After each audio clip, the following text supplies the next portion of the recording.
Europe 1 Soir. 19h, 21h, Jacques Seray. Et nous sommes ensemble en studio avec ce soir Thibaut de Montbrial. Bonsoir. Bonsoir. Avocat et président du Centre de réflexion sur la sécurité intérieure. Nous sommes également en studio avec Raphaël Steinville. Bonsoir Raphaël. Bonsoir Jacques. Directeur adjoint de la rédaction du JDD et Jean-Michel Salvatore, chroniqueur et politique et communicant. Merci d'être avec nous ce soir. Bonsoir. Bonsoir Jacques. Alors pour commencer évidemment ce soir cette actualité qui s'impose une nouvelle fois, ces violences après la victoire du PSG, près de 900 interpellations, 890 très exactement, 178 policiers et gendarmes ont été blessés, des commerces pillés, des véhicules incendiés. Finalement tout cela était presque anticipable dans le sens où on s'y attendait et qu'il n'y a presque aucune surprise dans tout ça. Mais d'abord, on va vous faire écouter ce témoignage, un témoignage de terrain, ce qui remonte au syndicat de police. Écoutez Reda Bellage, il est porte-parole du syndicat de police Unité Île-de-France. Ces mêmes individus ont tiré une pluie, quand je vous dis une pluie de mortiers, c'était super impressionnant. Les collègues étaient obligés de se cacher derrière des voitures civiles, accroupies, pour pouvoir éviter d'être impacté. Un individu se met à une distance, petite distance des collègues, et tire avec le collègue me décrit la chose comme un lance-roquette de mortier. C'est-à-dire qu'il le met sur son épaule. On a vu quelques images qui peuvent correspondre. Et ça part, quoi. Faut savoir qu'un mortier, ça part à 290 km/h. Ce type de lanceur de mortier, il peut envoyer jusqu'à 500 coups. Donc c'est super impressionnant. Thibaut de Montbrial, on a à la fois un ministre de l'Intérieur, Laurent Nunez, qui se félicite du dispositif de sécurité qui a été mis en place. Et de l'autre côté, on a ces témoignages d'une extrême violence. Qu'est-ce qu'il faut retenir ? Est-ce qu'il faut voir, est-ce qu'il faut considérer le discours de l'exécutif ou au contraire prêter davantage d'attention à ce qu'il dit là, notamment par Reda Bellage ? Moi aujourd'hui, je suis extrêmement en colère. Ça fait des années, en réalité ça fait des décennies, mais ça fait des années que quels que soient les gouvernements, la doctrine de maintien de l'ordre est la suivante: il ne faut surtout pas qu'il y ait de blessés et encore moins de tués chez les émeutiers, c'est-à-dire chez les voyous. Évidemment, la police d'une démocratie n'est pas là pour tuer les gens qui évoluent sur le terrain. Mais la police d'une démocratie, et c'est la première fonction de l'État, qui est de protéger sa population. La police d'une démocratie, c'est le bras armé qui est prévu par la loi et qui est le détenteur de la force légitime. C'est-à-dire qu'il a le droit, dans un cadre légal, d'utiliser la force lorsque elle est confrontée, soit contre elle-même, soit contre nos concitoyens, à des gens qui utilisent la force. Et à chaque fois, l'État n'assume pas le fait de pouvoir utiliser la force légitime. Or, quand il y a des événements festifs, que ce soit le 14 juillet, le 31 décembre, ou des événements sportifs festifs, à chaque fois, ça a été intériorisé par tout un tas de gens dont il faut qu'on parle aussi, qui sont dans la détestation de la France, qui sont pour la plupart issus de l'immigration, ce qui pose une question politique qu'il va falloir nommer si on veut un jour pouvoir la résoudre. Eh bien, tous ces gens ont intériorisé la faiblesse consubstantielle de l'État et le fait que l'État n'ira pas au contact. Mais, et je termine ce premier point par là parce que c'est essentiel, les politiques successifs qui font le pari que l'apaisement par la police sur le terrain aboutira à l'apaisement des émeutiers n'ont pas du tout compris que ce qu'ils considèrent l'apaisement, c'est perçu comme de la faiblesse, et on en a la preuve avec les chiffres qui montrent une augmentation de l'intensité à chaque fois. Vous avez tout à l'heure cité un certain nombre d'exactions. Vous n'avez pas parlé des atteintes aux personnes. Vous n'avez pas parlé des personnes qui ont été violentées, des femmes qui ont subi des attouchements et des agressions sexuelles, des gens qui sont rentrés dans les immeubles. Parce que ça, on n'en parle pas. Et il y en a eu un petit peu, comme il y en avait eu un petit peu l'année dernière. Mais à force... Et on entend les discours désinhibés des voyous sur le terrain qui se filment à visage découvert et qui disent on est chez vous et on va vous faire payer tout, la décolonisation, la colonisation, etc. Mais on sait où tout ça nous mène. Tout ça nous mène à des morts, à des viols et à une vague de violence qui un jour va nous surprendre parce que ce sera un énième match de foot, sauf que là ça va être la gueule de bois parce que le bilan c'est qu'il y aura 500 viols et 100 morts. Et c'est ça qui va arriver. Et ça arrivera d'autant plus vite que l'État n'assumera pas le fait que face à des voyous qui se croient tout permis et qui n'obtempèrent pas, seule la force prévue par la loi a une petite chance de préserver la démocratie. Jean-Michel Salvatore. J'aimerais que vous soyez peut-être un peu plus précis quand vous dites l'État n'assume pas la force légitime. Bien sûr. De qui s'agit-il ? Est-ce qu'il s'agit du président de la République, du Premier ministre, du ministre de l'Intérieur, du préfet de police ? Et est-ce qu'il y a des consignes claire, explicite de retenue? Alors, tous les politiques que vous venez de citer, donc je mets de côté le préfet de police parce que c'est pas quelqu'un qui est politique. Tous les politiques, pourquoi ? Prenez par exemple, vous parlez du président de la République. Ça fait 9 ans qu'il est là. Bien sûr qu'il avait un prisme économique quand il est arrivé. Le régalien n'était pas son domaine de compétences privilégié. Mais ça fait 9 ans. Il a vécu les gilets jaunes. Il a vécu toutes sortes d'événements dont chacun ici a le souvenir. Souvenez-vous, vous avez vu cette vidéo sidérante et cruelle avec la mise en parallèle de son discours l'année dernière à la réception des joueurs du PSG et cette année. Les mêmes mots. Les mêmes mots, la même indignation. Alors justement, je vous propose d'écouter Emmanuel Macron, en tout cas hier soir, et qui ressemble évidemment aux mêmes mots de l'année dernière. Je veux pas qu'on s'habitue à ça, et personne n'a envie qu'on s'habitue à ça. Des scènes de violence inacceptables à Paris et dans d'autres villes, hier soir, une bonne partie de la nuit. Et donc je veux remercier le ministre de l'Intérieur, le préfet de police, l'ensemble des équipes qui se sont mobilisées sur la plaque parisienne et dans beaucoup de villes de province face à ce qui est inqualifiable. Je veux remercier l'ensemble de nos forces de l'ordre, évidemment nos commerçants qui ont été touchés, les victimes, les gens qui ont été blessés. On ne veut plus voir ça, fini. On en a ras-le-bol. Terminé ça. Terminé, Simone Montbrial. C'est presque un discours puéril. On en a ras-le-bol, fini, terminé, mais ça fait 9 ans. Ça fait 9 ans qu'il est président. L'année dernière, il a dit exactement la même chose. Et je vais vous dire, il y a des gens qui sont exaspérés aujourd'hui. Ce sont 1, les citoyens, et 2, les forces de l'ordre. Parce que moi, je reçois, depuis hier matin, des dizaines de messages de gens qui sont policiers ou gendarmes, qui sont dans les voitures, qui étaient dans les escadrons de gendarmes mobiles ou dans les compagnies de CRS, mais également du commandement intermédiaire. Et les instructions verbales qui sont données, ce sont les instructions de surtout pas trop prendre de risques, pour plusieurs raisons. D'abord parce que c'est le sens général de ce qui est ressenti comme étant les instructions politiques, mais ensuite parce que ceux qui sont sur le terrain, ils savent très bien qu'ils ne seront pas soutenus par la justice et par les politiques si jamais ils utilisent la force et qu'ils tuent quelqu'un. C'est tout ça, c'est un cercle vicieux. Donc il est absolument essentiel de pointer maintenant les responsabilités, et on ne peut pas se contenter de dire qu'on a des très bons professionnels du maintien de l'ordre, ce qui est vrai, sans leur donner toute l'attitude de faire leur métier, de préserver les personnes et l'ordre public, ce qui aujourd'hui n'est pas le cas. On marque une courte pause et promis dans un instant, ce sera l'analyse de Raphaël Steinville qui a des choses à dire, bien évidemment, Raphaël Steinville du JDD. À tout de suite. Ce soir, CNews et Europe 1 vous donnent rendez-vous de 21h à 22h pour La France en face. 1 heure d'entretien en toute liberté avec Bruno Retailleau. Président Les Républicains, sénateur et candidat à la présidentielle, Bruno Retailleau répondra aux questions croisées de Laurence Ferrari et Pierre de Villeneuve. La France en face. Ce soir de 21h à 22h. En direct et en simultané. Sur CNews et Europe 1. À l'écoute des pros avec Caisse d'Épargne. Attirer et fidéliser les talents est un vrai défi pour les dirigeants. Antoine, bonjour. Bonjour. Vous êtes directeur du marché des professionnels à la Caisse d'Épargne CEPAC. Alors, quels sont les leviers de différenciation pour les dirigeants ? D'abord, les solutions de partage de la valeur, comme l'abondement, l'intéressement ou la participation. L'idée ici, c'est d'associer les salariés et le dirigeant aux résultats de l'entreprise avec des conditions sociales et fiscales favorables. D'accord. Et concrètement, que propose Caisse d'Épargne ? Alors, nos experts en épargne salariale et retraite, en lien avec nos chargés d'affaires, commencent par réaliser un diagnostic sur mesure, puis accompagnent les dirigeants vers la solution la plus adaptée à leur entreprise. Et il y a aussi d'autres leviers ? Bien entendu, les titres restaurants et les titres cadeaux, qui ont un impact direct sur le pouvoir d'achat, c'est aussi un dispositif que nous pouvons proposer aux entreprises. Donc 2 outils utiles aux dirigeants comme aux salariés, si je comprends bien. C'est exactement ça. D'accord. Et le mieux, c'est de contacter nos chargés d'affaires Caisse d'Épargne qui accompagnent chaque dirigeant partout en France. Merci Antoine. Merci. Voir conditions en agence ou sur caisse-épargne.fr. Renault. Face à la hausse du prix du carburant, Renault vous propose 3 vraies solutions. La motorisation e-tech électrique pour ne plus jamais faire le plein. La motorisation EcoG GPL pour faire un plein plus économique, jusqu'à 50% moins cher qu'un plein d'essence ou de diesel. Le full hybride e-tech avec jusqu'à 1100 km d'autonomie pour faire le plein moins souvent. Avant de passer à la pompe, passez d'abord chez Renault. Autonomie WLTP selon version et conduite. Voir conditions sur Renault.fr. Au quotidien, prenez les transports en commun. Savourez le frisson de l'aventure. Antarctique, Alaska, Spitzberg, Groenland. Avec HX, explorez les mondes polaires. Naviguez vers des contrées inhabitées, entourées d'icebergs, et observez la faune sauvage dans son milieu naturel.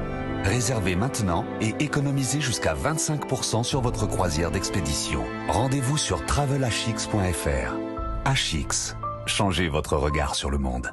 Offre soumise à condition. Leclerc, bonjour. Vous savez ce que je trouve incroyable avec vos artichauts français? Leur goût délicat, leur prix. Bien sûr, mais en plus, quand on en mange un, il y en a encore plus après qu'avant. Magique. Et du 2 au 4 juin, le lot de 2 artichauts blancs français est à seulement 1,69 € avec 10% de tickets Leclerc en plus sur les fruits et légumes à activer sur votre appli Mon Leclerc. Chez Leclerc, le goût du frais, ça se défend tous les jours. Soit 85 centimes la pièce du lot indivisible, catégorie 1, calibre 11-13 cm, modalité magasin et drive participant sur www.e.leclerc. Total Énergie présente. Une nouvelle offre Total Énergie. Qui d'autre? Je vais le dire à Laurie, 3 ans d'économie sur l'électricité. Elle va être dingue. C'est pas la seule. La nouvelle offre Access, c'est simple. La garantie d'une électricité 10% moins chère que le tarif réglementé pendant 3 ans. Et jusqu'à fin 2026, le prix des carburants est plafonné à 1,99 € par litre pour les clients électricité ou gaz. Offre soumise à conditions. Avantage carburant sur demande valable pour les clients particuliers et membres du programme Club. Conditions susceptibles d'évoluer et qui peuvent différer selon l'offre souscrite. Plus d'informations sur totalenergie.fr. L'énergie est notre avenir. Économisons-la. Attention, vous risquez de ressentir une subite envie de sortir rouler au volant de votre Mini Cooper. Iconique, agile, intuitive. Le genre de voiture qui procure des sensations à chaque trajet. Prenez le volant de la Mini Cooper 3 portes, finition Blackyard, dès 295 € par mois, sans apport. LLD, 39 mois, 30 000 km. Offre réservée aux particuliers jusqu'au 30 juin 2026, si accord BMW Finance. Conditions sur mini.fr. Au quotidien, prenez les transports en commun. Europe 1, le journal permanent. Il est 19h30, le rappel des titres, le journal permanent avec Maël Hassani. Bonsoir Maël. Bonsoir Jacques, bonsoir à tous. Des peines de prison ferme requises par le parquet de Paris à l'encontre de plusieurs émeutiers jugés aujourd'hui en comparution immédiate après les violences commises ce week-end lors des célébrations de la victoire du PSG. Le dernier bilan du ministère de l'Intérieur fait état de près de 900 interpellations dans toute la France et 178 policiers et gendarmes blessés. La jeune Liana reste introuvable après 3 jours de recherches actives dans le secteur de Fleurance dans le Gers.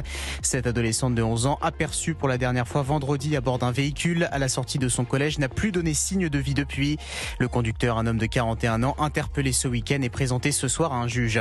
C'est de très loin une édition record, se réjouit Emmanuel Macron à l'occasion du 9e sommet de Choose France au château de Versailles. 71 projets annoncés pour un total de 93 milliards d'euros d'investissements étrangers et plus de 15 000 créations d'emplois. Les cours du pétrole repartent à la hausse ce soir. Le prix du baril de Brent se rapproche à nouveau des $100. Conséquence de la rupture du dialogue entre l'Iran et les États-Unis annoncée par l'agence de presse officielle de la République islamique. Une décision présentée par Téhéran comme une réponse à la poursuite des opérations israéliennes au Liban. Et puis le Canadien Félix Auger-Aliassime se qualifie pour les quarts de finale de Roland-Garros après une victoire ce soir en 3-7 contre le Chilien Tabilo. Il n'y a plus aucun Français dans le tournoi depuis l'élimination de Diane Paris en 8e cet après-midi. Merci Maël Hassani. Europe 1 soir. 19h, 21h, Jacques Serret. Et on retrouve Thibaut de Montbrial, président du Centre de réflexion sur la sécurité intérieure, Raphaël Steinville du JDD, Jean-Michel Salvatore, chroniqueur politique, pour poursuivre notre discussion, nos échanges autour de ce qui s'est passé à la suite de la victoire du PSG en Coupe d'Europe. Raphaël Steinville, vous y voyez, vous avez une certaine interprétation politique de ces événements. Comment est-ce que vous analysez ces faits ? Disons que lorsque l'on évoque des razzias, des intrusions au domicile de certains Parisiens, c'est difficile d'y voir seulement une violence gratuite amenée à se répéter. La question qui devrait se poser, me semble-t-il, c'est de savoir si justement il n'y a pas une dimension politique à ces violences. Est-ce que ces émeutes n'ont pas une dimension insurrectionnelle ou en tout cas anti-France ? C'est, je pense, une question qui, au regard de ceux qui justement étaient dans la rue pour caillasser les forces de l'ordre et s'en prendre à un certain nombre de magasins, voire de personnes présentes sur place, doit se poser en ces termes. Je suis complètement d'accord. Thibaut de Montbrial. Je partage totalement votre analyse. Ça fait d'ailleurs un moment que j'alerte sur le risque, la montée de violences insurrectionnelles en France en marge d'un certain nombre d'événements de la vie publique et festive française. À chaque fois, ces événements se terminent par des violences. Le grand rêve de l'ultra-gauche, c'est qu'il y ait un jour une convergence entre la violence des Black Blocs et des casseurs qu'on voit dans les manifestations plus politiques d'une part et les voyous descendus des cités comme on a vu ce week-end d'autre part. Pour l'instant, ça ne prend pas, mais le jour où ça prendra, la dimension sera encore considérablement augmentée. Et puis de toute façon, la grande différence entre ce pré-insurrectionnel et le jour où ce sera insurrectionnel, c'est l'utilisation des armes de guerre. Dans le témoignage du syndicaliste policier que vous avez passé il y a 10 minutes à l'antenne, il faisait part de l'effroi des policiers confrontés à du matériel qui est impressionnant, mais qui n'est néanmoins pas du matériel de guerre. Mais le jour où les nombreuses armes de guerre qui sont en France entre les mains des narcotrafiquants seront utilisées contre les civils et contre les forces de sécurité intérieure, à ce moment-là, on aura une bascule, mais instantanée. Quand je dis une bascule, on aura une bascule en une demi-heure, au sens propre. Et la réalité des choses, c'est que aujourd'hui, quand on voit qu'on est prévenu 3 semaines à l'avance, puisque la finale de la Coupe d'Europe, le PSG a gagné sa demi-finale 3 semaines avant, avec déjà de nombreux incidents, et qu'on prépare un dispositif en roulant des épaules, mais sans utiliser les blindés Centaure de la gendarmerie nationale, sans utiliser les canons à eau des CRS, qui sont des matériels qui sont faits pour ça. Le Centaure, il a été équipé notamment de caméras qui sont faites pour permettre de grossir et d'avoir des images qu'on peut ensuite mettre en justice. Mais brièvement, vous avez une explication? Pourquoi? Ah, mais moi je pense, c'est l'explication que je vous disais tout à l'heure, c'est-à-dire qu'on a une classe politique droite et gauche confondue qui est tétanisée par l'idée de blesser des émeutiers et d'avoir une situation plus grave, alors que moi je suis convaincu que c'est en n'utilisant pas la force légitime, encore une fois, il ne s'agit pas d'être excessif, mais d'appliquer la loi, c'est en n'utilisant pas cette force légitime que 1, on décourage les policiers, 2, on désespère les citoyens, et 3, ça aboutit à un rejet et une perte de confiance dans les institutions. Et ça se terminera en milice privée. Alors, vous parliez du projet de l'ultra-gauche. Toujours est-il qu'en attendant, la gauche dite modérée, en tout cas celle qui est aux manettes à la mairie de Paris, à savoir Emmanuel Grégoire, il trouve pas grand-chose à redire, en tout cas, à ces événements. Écoutez. D'abord, hier soir, dans l'immense majorité des cas, les gens ont vécu ça en famille avec des amis et c'était une fête extraordinaire. Et des incidents en marge des grands événements, ça fait des siècles que ça existe. C'est aussi leur médiatisation et peut-être aussi l'obsession de ces fauteurs de troubles qui viennent casser, qui se mettent en scène eux-mêmes sur les réseaux sociaux. Il y a une forme d'emballement ou d'enchaînement et d'incitation d'une certaine manière à faire n'importe quoi. Jean-Michel Salvatore, le problème, c'est la médiatisation, le brainwashing, comme dirait Emmanuel Macron? Honnêtement, c'est une honte. Oui. C'est une honte parce que, bien sûr qu'il y a toujours eu des incidents à l'occasion de certains matchs de football, mais pas avec cette intensité-là et pas avec 178 blessés parmi les forces de l'ordre, parmi les gendarmes et les policiers. Et pas depuis des siècles. Et pas depuis des siècles. Et ça ne concerne pas non plus tous les sports. Je ne sais pas si vous vous en souvenez, mais lorsque Léon Marchand a eu ses 5 médailles d'or, je ne me souviens pas de heurts et de violences dans Paris lors des Jeux Olympiques. Donc non, je trouve que soit c'est de la lâcheté, soit c'est de la démagogie, mais je trouve qu'un maire de Paris ne devrait pas dire ça. Je trouve que ce sont des propos qui agissent presque comme un encouragement à continuer, alors que c'est gravissime. Et là, en fait, il faut dire les choses comme elles sont. Ce qui s'est passé samedi soir est vraiment gravissime. Là, on sent que la mer monte. Et que là, on a passé un palier. Thibault de Montbrial. Mais d'ailleurs, on a à ce point passé un palier et des voyous qui sont dans une désinhibition totale qu'ils se filment, ils se montrent à visage découvert, c'est-à-dire qu'ils ne craignent absolument plus la réponse de l'État. Ils ne craignent plus la police et la gendarmerie, puisqu'il y a une retenue excessive dans l'usage de la force légitime, on vient d'en parler, mais ils ne craignent plus non plus la justice, parce que sinon ils ne se filmeraient pas.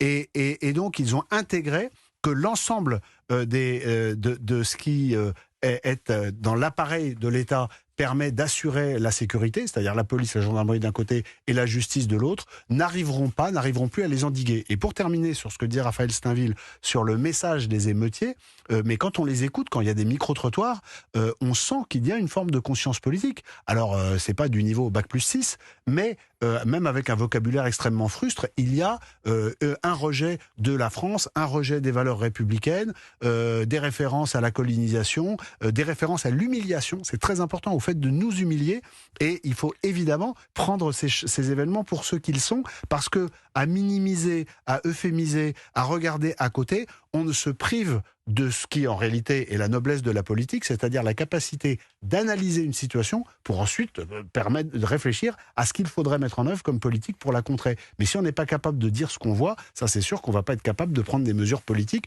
qui, à mon avis, sont urgentes. La première, c'est le courage d'agir sur le terrain, et ensuite, mais ça ce sera la question de 2027, il y aura un certain nombre de réformes qui sont indispensables, notamment sur le plan constitutionnel, pour préserver la loi et l'ordre. Raphaël Steinville.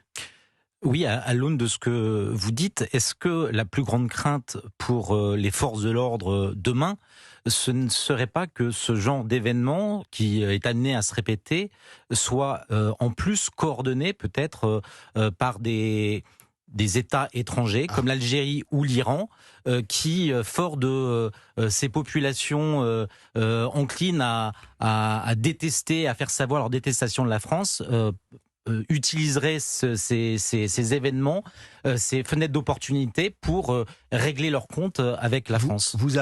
C'est une question cruciale. Algérie, Iran, on peut évidemment rajouter Russie.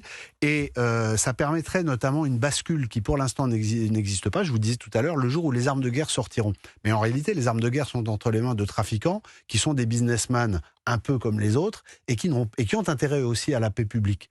C'est pour ça que les armes ne sortent pas. Mais on peut tout à fait imaginer que manipulées, y compris sous faux drapeau, par des services étrangers, des armes soient fournies à quelques individus déterminés qui aillent tuer une dizaine de policiers sur un point de contrôle ou qui commettent une vraie razzia avec viol et meurtre sur un petit quartier. Et à ce moment-là, c'est absolument certain qu'on partirait dans une courbe en cloche avec avec très rapidement beaucoup de victimes et que la France risquerait de perdre momentanément le contrôle. On finirait par le reprendre. Mais alors là, on basculerait dans complètement autre chose. On parlait du déni à gauche, du moins de la volonté de ne pas voir. Jordan Bardella, ce soir, il y a quelques minutes, a publié une vidéo sur ses réseaux sociaux et il réagit à ces violences.